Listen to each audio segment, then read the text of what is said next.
curve, but it is a growth curve. Growth curve is better than a non-growth curve. Growth is always better than no growth, except for the cost of everything. Not growth in the cost of the utility service. All right. What's up, everybody? Corey Singletary here with the Citizens Utility Board with Tom Content, our executive director. Back after a little bit of a break. I'll take the blame for that one. My family, after 2.5 years of dodging, succumbed to the got the COVID, and so I was out for a little bit. But we're back. But you're back. We're back. Good to have you back. Awesome. It's good to be back. And we had a topic that we've been kind of kicking around thoughts on for a couple of weeks now. And, talking about performance-based regulation, talking about incentives and the utility regulatory structure and what that means for customers and what the commission's doing right now. That's right, and they're started a deep dive into this topic through the net zero roadmap, zero carbon roadmap docket, and then they started down the path of at least exploring what an alternative structure would look like, where you sort of put your money where your mouth is when it comes to the incentives and what kind of performance regulators, customers should expect from a utility. I think traditionally it was always, safe, reliable, affordable has been the mantra for so long, and it still is. But there are a lot of other things going on in the utility world today, and as it is, the current structure, what is it really incentivizing as far as what are we asking the utilities to do, and where do the financial incentives in place today, what are they encouraging the utilities to do? So that's the big question. Yeah, and I think the distinction you made is important, right? Like safe, reliable, and affordable are sort of like the principles of utility regulation, right? Like that's what we're striving to achieve. That's what we would like the utility system and industry to look like, insofar as how it relates to meeting customers' needs for utility service. But the financial incentives for the utilities, particularly when we talk about for-profit utilities, will for the moment kind of put municipals and co-ops to the side. Yeah, they're in a little separate scenario. They're in a slightly different lane. We can probably circle back to munis at some point, but for the private investor-owned utilities, you talk about the financial incentives and what it has been, what it is today, and kind of building from there, and taking a step back for folks. So the utility essentially the utility regulatory structure right now, the big downsides that people usually see insofar as incentives, right, for the company, the big ones are twofold. The sort of classic throughput incentive, sort of sales incentive for utilities, where essentially they make more money the more they sell, right? Exactly. And in a universe where you want energy efficiency and conservation to help constrain costs, that's not, the best incentive. The other one is a little more wonky, a little more inside baseball, but the utilities earn essentially the profit part of the utility business. Doesn't come from really the expenses. It doesn't come from taking inputs to the system and then marking them up and selling it to the customer. Day-to-day operations. Correct. Day-to-day operations. It's not like Target, where they buy a bag of chips for 25 cents and they sell it for 75 cents. Where the utilities make their money is when the regulator sets their rates, they build into the total pot of money that they authorize the utility a return on equity, which is part of their capital structure. And that return on equity is earned based off of how much investment they have made, how much capital investment they have made, how much steel and concrete and physical infrastructure they have invested, because that percent return, that profit, is applied to a portion of all of those investments. So the other incentive, in addition to sort of the throughput or sales incentive, is essentially a CapEx bias, a bias towards spending money on big, expensive things. The supply side of our utility system. So energy efficiency comes up on the demand side, and all those new power plants that do just what you said, go right toward the return, is all focused on that supply side, and that's where there isn't a balance. It's the current incentive structure is too focused on the supply side and build. Yeah, I mean, certainly, the poles and wires come into that too. I mean, that's part of the utilities rate base to get folks familiar with those terms. So their net investment rate base, it's affected by all of the physical infrastructure investment they make, poles, wires, to a certain extent, things like computers and that kind of stuff, although a lot of that's expense. But the big stuff that a lot of people think about are things like power plants and so forth. But beyond that, there really aren't any other incentives for the utility to do anything that's sort of customer focused, is there? No, I mean, there's no incentive to say people should be able to save this much on their energy bills, or there's no incentive to say people shouldn't have to pay more than X on their utility bills. And there's no incentive for the utilities to put in place certain programs or rates or offer certain products.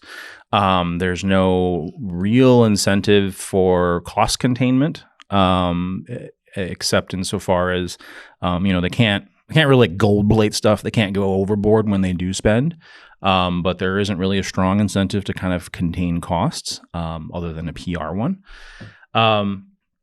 And so there's this issue that, the utilities, operate their business. And I guess the cynical view that I guess to a certain extent we take is that the utilities get to earn, a return on their investments that we and most of the consumer advocates feel is a little rich for really just showing up for work, for being a public utility.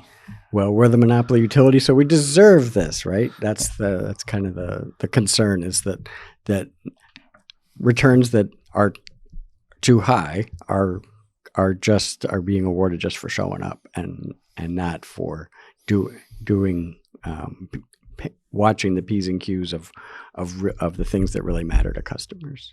Yeah, and I think I mean, wouldn't you say that there's potentially an argument that in the past, right, in the history of the utility industry, that this sort of investment bias, this incentive to really invest in the utility system wasn't necessarily a bad thing, because when you look back over the history of the utility industry, all the way up even through the early aughts, right, having enough sufficient resources to meet what at the time was anticipated future demand, future load growth, was a real problem.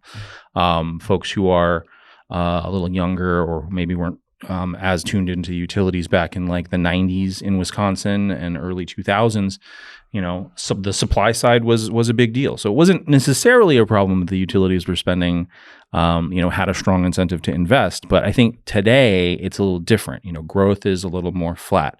Customers are demanding more from the utility service. They want the utilities to be more responsible. They want them to be more green. They want to have more options about what their utility looks like. So I think there is also sort of an element of, the structure itself wasn't necessarily great, but also the changing expectations for what a utility should be doing in the 21st century is shaping this conversation about incentives. Oh, no question. I mean, there have been so many profound changes just and the pace of change in this industry is accelerating at the same time, and that's why it's important to have a good look at what some of the alternatives are to put the incentives back in the right place, so to speak. So you mentioned that the commission had an investigation. They call it the Roadmap to Zero Carbon, and that was about 18 months ago at this point. And as part of that investigation, from the comments that they got from folks, basically the feedback from stakeholders in the state of Wisconsin, one of the things that jumped out to the commission was a strong interest in changing this incentive structure and looking into performance-based regulation or performance-based rate making, depending on which R word you want to use, in the acronym of PBR. I know that in Wisconsin, PBR usually stands for something else, but yes, we're not talking about beer here. Yeah, but in this case, there was an interest on the part of stakeholders to look into changing the regulatory structure. And from your perspective, when you think about PBR, when you think about changing the fundamental nature of the regulatory framework to be more performance oriented, to really looking at outcomes, what's kind of the first thing that you think of? I think of it comes down to things that are kind of fundamental to CUB, affordability and energy efficiency and giving people, incentivizing the utilities to give people the tools to take matters into their own hands on how they use their energy. Wisconsin's rates have been among the highest in the Midwest for a long time, and so it becomes incumbent on us to keep the eye on affordability and to have incentives structured so that utilities would actually be rewarded if bills go down, for instance, it seems fundamental to me. Hey, Future Core here. I'm about to say that Wisconsin's residential energy bills are higher than the average, but that bills have managed to stay flat over the last several years. What I meant is that residential rates are higher than average, but that bills have managed to stay flat. Anyway, back to the show. Yeah, and you had mentioned, we talked a little about energy efficiency, and a good example of that you're talking about being able to control costs for customers and giving customers options is the intersection of rates and bills. You had mentioned that Wisconsin utility bills on average are among the highest in the Midwest for really across most classes, but for our purposes for residential and small business customers. But bills for, say, residential customers have more or less stayed kind of flat over the last decade, and a lot of that, we think, can be attributed to the strong history of energy efficiency and conservation programs in Wisconsin through, say, the Focus on Energy program. Right. But if, say, the utilities had an incentive to go above and beyond just the minimum amount that they have to kick in to focus, and to really come up with innovative energy efficiency programs, targeted energy efficiency programs to assist those most economically disadvantaged, those that are facing the highest household energy burdens. I think that would be, a good example of how you can sort of tie customer outcomes to and performance against metrics like affordability to the utilities, financial incentives. Right. And if you think about why Public Service Commission exists, why CUB exists in the first place, it's the need for that balance between the customers and the shareholders of the utilities. And this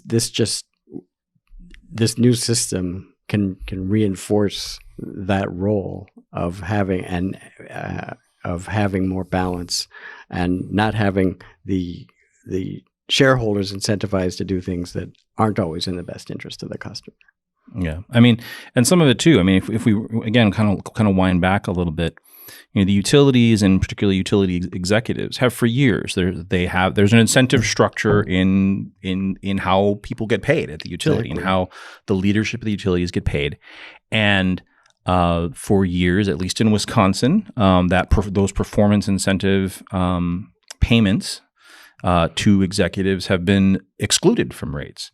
True. For the very simple reason that they have never been able to demonstrate to the commission that the incentives for the executives are aligned with customer benefits. And so what we're talking about is sort of a broader view of just that old fundamental core incentive problem in terms of financial incentives. So a couple, when we've had, so the commission is looking at PBR. We've had a couple of workshops, and there's a bunch of topics that the Regulatory Assistance Project has helped the commission and stakeholders explore. There are a lot of things that fall under the PBR umbrella, things like multi-year rate plans, rate decoupling and whatnot. But in Wisconsin, it seems like a lot of the focus has really been driving towards performance incentive mechanisms, very specific financial levers, incentives or penalties for utilities to achieve certain policy outcomes. Right. And we've heard from groups, stakeholder groups on the ratepayer side, like CUB, organizations like Clean Wisconsin, Renew Wisconsin, to a certain extent, Wisconsin Industrial Energy Group, other members of the public. We've also heard from the utilities, and it's been interesting hearing kind of how the utilities view this and what they think is a reasonable, I guess, place to land on PBR. I think they're intrigued by it, but they don't want it to have a lot of teeth. They want it to be, I think in the words of one of them, kind of like a voluntary adder, if you will, to to the returns that they're getting today. And that doesn't really work if we're already having rates that are returns on equity that are much higher than the national average. It's not a case that we need to layer on more incentives. We need to change the incentives. Yeah, and we'll definitely. I think what we'll do is we'll maybe do a little bit deeper dive. We'll get Steve. And he has a lot of thoughts on sort of the really in the weeds topics and issues on performance-based regulation. But I think the biggest challenge is what you just hit on, right? Is are we really sort of taking a step back and changing?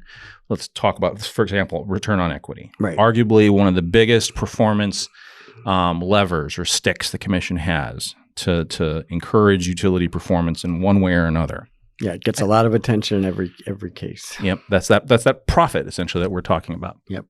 And the commission is essentially giving, the commission has a certain amount of discretion when they set that for the utility. But right now, that sort of discretionary amount, they're just giving away. It's just the utility shows up, you're getting it for being a utility. And fundamentally what we think should happen is the commission should take that amount that under the law and under their authority, they have the discretion to essentially award to the utility based on performance and actually tie it to performance. Yeah, you measure it, you track it, you measure it, and then you reward it if they hit the mark. Yeah. So let's say a utility is earning a 10% return on equity right now, just to use a nice round number. I say to just use a round number, but that's what most of our utilities are at. But anyway, so let's say a utility just pick that out of the air. I just picked that out of the air. Let's say a utility is earning a 10% return on equity presently. There's nothing to say that the utility can't also earn, say, 10% under a performance-based regulation framework, but they should have to earn that 10%. Right. It takes work, and it takes going down the path of fulfilling what's being required. And the devil's in the details on some of the things you want. You got to figure out, and this is what all the stakeholder work is for, and why it's important to have these workshops. You do have to figure out what you're going to measure, how you're going to track it, and what the incentives are essentially. But from a big picture point of view, putting the incentives in the right place just makes sense. Yeah, and arguably, for example, 10% is high. It's higher than the national average for returns for utilities. It is significantly higher than the utility's cost of equity, which is a very wonky thing we won't get into. But but maybe it would be okay for a utility to earn these really rich returns if they are actually achieving above average as well. Right. If there's a premium that they're getting, because we're a premium cost in terms of the higher than the national average, let's make sure that we're getting the premium service for that premium cost. Yeah, and that's actually something that I've mentioned to various folks along the way, when they ask about kind of what our views are on things, and it is not always a black and white that a utility earning profit on things is a bad thing. Now, utility earning excessive profits for doing nothing is one thing, but if they're having to earn it and customers are getting the benefit, then I think that's you can achieve a win-win, and I think that would be the system working, working way it should. And I think that's arguably the goal of performance-based regulation is to make it more of a win-win situation for utilities. If the utilities are winning by achieving high and meeting public policy goals or reliability goals or whatever the metrics and outcomes we're choosing, if they're overachieving and doing really well and delivering great service for customers, then that's fine. They should get rewarded for that because the customers are getting the benefit as well. And I think maybe the easiest way to view it is, at least this is my view, so I don't know what you think. I think performance-based regulation is ultimately about aligning the utility's financial incentives with the customer's needs. Exactly. Exactly. And it's being talked about around the country. And so it was helpful when we went to the NSUCA conference, the National State Utility Consumer Advocate Conference, to hear perspectives from other states and states where they tried it and it didn't work the way that they'd hoped, or in states where they're just kind of doing the deep dive right at the same time that Wisconsin is. So it's topical. It's a good issue that I think is important for CUB to be engaged with, and I'm glad that that you and Steve and our whole team are fully engaged on this. Yeah. Well, so we'll probably dig into this a little bit more, particularly as the workshops progress with the commission. And like I said, I think there's a lot more to dig into here. So we'll definitely tap into Steve's expertise and share that with folks, so that folks who have an interest in really rolling up the sleeves and understanding what's going on, and maybe even some of our peers at the utilities and whatnot. We have some expertise that other folks don't have, which is great. But so we'll be doing that. But in the meantime, hope you like and subscribe. If you're watching on YouTube, make certain to hit the like button, leave a comment. That helps the channel. And this is available as a podcast via probably all of your favorite podcatcher applications. And so you can subscribe there. You can rate us there. You can also ask questions so that we can find out what you want to focus on in a future show. Absolutely. We always welcome feedback and input from our constituents and the folks that we advocate on behalf of. Just looking out forward, you and I and most of the rest of the team will be at the Midwest Renewable Energy Association Energy Fair. What is it? June 20, the weekend of June 4th, 25th, 26th. 24th, 25th, 26th. So if you're there, feel free to come by the CUB table and talk to us, and we'll be happy to chat with you about the work that we do on the consumer advocate side. Yeah, stop by. It's a great event. It's always well attended, and it's the first one that's happening in the last couple of years. It's the first time they've had a chance to hold the fair in person, so it's going to be a good time. Cool. All right, so like and subscribe. Thanks, Tom, and we'll catch everyone in the next one.